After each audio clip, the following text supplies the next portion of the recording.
दोस्तों, स्वागत है आपका इस वीडियो में। अभी एक न्यूज़ 2-3 दिन पहले ही आई है, जैसे कि यहाँ पे डेट आप देख लीजिए। यहाँ पे लिखा है 16 मार्च 2023। इसकी हेडिंग है doctor can't be punished under drug and cosmetic act for storing small quantities of medicine bye supreme court.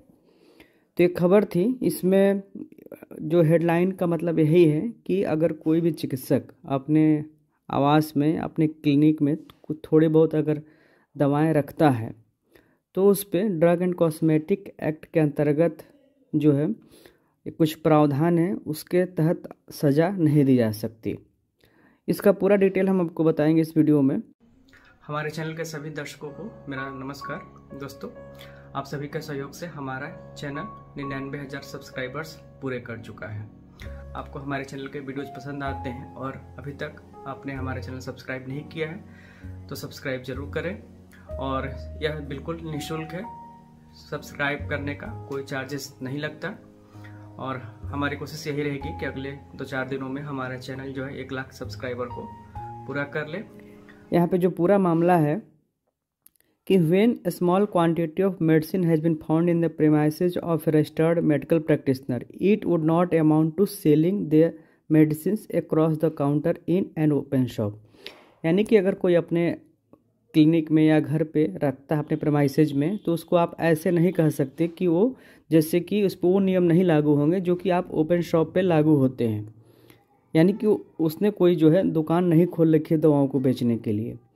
और इसमें जो बेंच थी जिनकी, जस्टिस कृष्ण मुरारी एंड सुधांशु धुलिया, यहाँ पे नाम दिया है जिन्होंने इस मामले में अपना डिसीजन दिया था। और यह मामला था कि तमिलनाडु बेस्ड डॉक्टर थे जिनके खिलाफ क्रिमिनल प्रोसीडिंग जारी की गई थी, क्योंकि उन्होंने कुछ दवाएं जो है अपने यहाँ रखी हुई थी अपने प्रेमाइसेस में, और उसको ड्रग इंस्पेक्टर के द्वारा रेड करते वक्त उसमें पकड़ा गया था। यहाँ पे ब्रीफ में केस है, डॉक्टर का नाम भी यहाँ पे लिखा हुआ है। ये पूरा डिटेल आप जो है वेबसाइट से डाउनलोड कर सकते हैं। सुप्रीम कोर्ट की वेबसाइट पे जाएंगे और केस में पूरा आपको डिटेल मिल जाएगा। इसका मामला 2016 का है, March 2016, by drug inspector, where in a certain quantity of medicines, lotions, ointments etcetera were found. Supreme court का पूरा डिटेल जजमेंट है। The court refer to schedule K7 appended to the Drug and Cosmetic Act 1945, which exempt certain drugs from the provisions of Chapter 4 of the Act, which includes both Sections 18 and Section 27 referred above, which are penal provisions। तो पूरा detail है, काफ़ी लंबा judgement है और case जो है काफ़ी लंबे समय तक चला था। जो केस का टाइटल है S Athilakshmi versus the state representative by drug inspector SLP, criminal case number 9978 of 2022। Citation यहाँ पे आपको मिल जाएगा और पूरा डिटेल जो है आपको वेबसाइट पे, जब सुप्रीम कोर्ट की वेबसाइट पे जाएंगे तो पूरा डिटेल आपको मिल जाएगा। वहाँ से ज़रूर पढ़िए, क्योंकि ये सारी खबरें जो हैं आप सबके लिए उपयोगी होती हैं। और इस जजमेंट को प्रिंट करके भी रखिए, क्योंकि ऐसे बहुत से मामले होते हैं कि जब कोई भी चिकित्सक, चाहे किसी भी स्ट्रीम का हो, कई बार अपनी क्लिनिक या अपने घर में, आवास में कुछ दवाएं रखता है इमरजेंसी के लिए। क्योंकि कब इमरजेंसी आए या कब कोई पेशेंट आपके यहाँ आ जाए इमरजेंसी में दिखाने के लिए, और कई बार ऐसा होता है कि ज़्यादातर रात में समस्या आती है, नाइट टाइम में, तो ऐसे आप कहाँ जाएंगे। तो इस वजह से कई बार कुछ मेडिसिन्स जो है रखनी पड़ती हैं। तो ये समस्या कभी भी किसी के साथ भी हो सकती है। तो इस जजमेंट को ज़रूर आप प्रिंट करके रखिए। ये पूरा जजमेंट आपको यहाँ पे दिख जाएगा। ये हमने डाउनलोड किया हुआ है सुप्रीम कोर्ट की वेबसाइट से। पूरा केस यहाँ पे है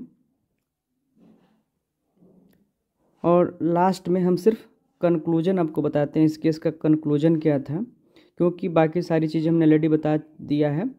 जो इंस्पेक्शन के टाइम दवाएं इनके यहाँ मिली थी, इंस्पेक्शन या हम रेड कहें इसको, इस 16 मार्च 2016 को हुआ था। यहाँ पे जो दवाएँ मिली थी यहाँ पे उनका डिटेल दिया हुआ है। डेनिडॉल लोशन, सेलिको लोशन, एशियन जेल, टेबिर जेल, सोल्टॉप 6% लोशन, माइकोटिन क्रीम, मॉप्री। चूँकि ये डर्मेटोलॉजिस्ट थे इसलिए ज़्यादातर इनके पास ऑइंटमेंट ही है। और कुछ सेल बिल्स भी मिले थे इनके यहाँ जो उन्होंने अपने पेशेंट्स को दी होंगी। काफ़ी कम क्वांटिटी की है, बहुत ज़्यादा इसमें कोई बिल्स नहीं थे। तो इसी को लेकर जो है ड्रग एंड कॉस्मेटिक एक्ट की एक धारा है कि आप कोई भी दवा अपने यहाँ स्टोर नहीं कर सकते, बेच नहीं सकते बगैर लाइसेंसिंग के। तो इसी को लेकर ये पूरा का पूरा केस था, जिसको कि सुप्रीम कोर्ट ने लास्ट में मतलब जो डॉक्टर थे उनको बरी कर दिया इस मामले में। जो कि लास्ट है यहाँ पे कि लास्ट डिसीजन है, the sanctioning authority had not examined at all whether a practicing doctor could be prosecuted under the facts of the case considering the small quantity of the drugs and the exception created in favor of medical practitioner under Rule 123 read with the Schedule K. All these factors ought to have been considered by a sanctioning authority. Under these circumstances, we allow this appeal and set aside of the order of the learned single judge of the Madras High Court and quash the criminal proceedings in the criminal case number 7315 of 2018 on the file of ex metropolitan magistrate Egmore Chennai. तो जो इन पे criminal case हुआ था उसको जो है supreme court के द्वारा खारिज कर दिया गया। तो शेड्यूल के है क्या, इसको हम थोड़ा सा डिटेल में बता देते हैं। बहुत ज़्यादा जानने के लिए आप पूरा एक्ट डाउनलोड करके पढ़ सकते हैं। तो शेड्यूल के में कुछ एग्जेम्पशंस दिए गए हैं जो प्रीवियस रूल जो चैप्टर 4 में है उसके एग्जेम्पशंस हैं यहाँ पे, यानी कि किन किन पे जो ड्रग एंड कॉस्मेटिक रूल के जो प्रोविजंस हैं, लीगल प्रोविजंस हैं, वो नहीं अप्लाई होते हैं। तो एग्जेम्पशंस जो है इसमें few exempted drugs are as follows. जो पहला है drug labelled as not for medicinal use, यानी कि जिन पे ऐसा लेबल लिखा है जो मेडिसिनल यूज के लिए नहीं है, आप उनको अपने यहाँ स्टोर कर सकते हैं। Quinine and other anti malarial drugs, इसकी भी कुछ कंडीशंस हैं, आप उसके दायरे में रहते हुए एंटी मलेरियल और क्विनीन को आप स्टोर कर सकते हैं। Drugs supplied by a registered medical practitioner to his own patients और any drug specified in schedule C supplied by a registered medical practitioner at the request of another such practitioner if it is especially prepared with reference to the condition and for the use of an individual patient, provided the registered medical practitioner is not keeping an open shop, selling across the counter, engaged in the important manufacture, distribution or sale of। मतलब कुछ ऐसी medicines जो registered medical practitioner अपने patients को देना चाहे उसके लिए स्टोर कर सकता है। बस कंडीशन यही है कि आप उसमें ओपन शॉप पे नहीं रख सकते या काउंटर पे सेल नहीं कर सकते या मैन्युफैक्चरिंग डिस्ट्रीब्यूशन में आप उसको नहीं यूज कर सकते। ये तो कुछ लीगल इसमें एग्जेम्पशंस दिए गए हैं रजिस्टर्ड मेडिकल प्रैक्टिशनर्स को। इसमें गवर्नमेंट हॉस्पिटल की भी बात की गई है। Drug supplied by a hospital और डिस्पेंसरी मेंटेन्ड और सपोर्टेड बाय गवर्नमेंट और local bodies as per conditions mentioned in schedule, तो ये भी एग्जेम्प्टेड है। क्यूनिन सल्फेट के बारे में है, मैग्नीशियम सल्फेट के बारे में है। Some substances which are used both as articles of food as well as drug as per conditions, तो जैसा मेंशन किया हो कुछ फूड कैटेगरी में भी कुछ ड्रग्स आती हैं तो उस पर एग्जेम्प्ट किया गया है उनको।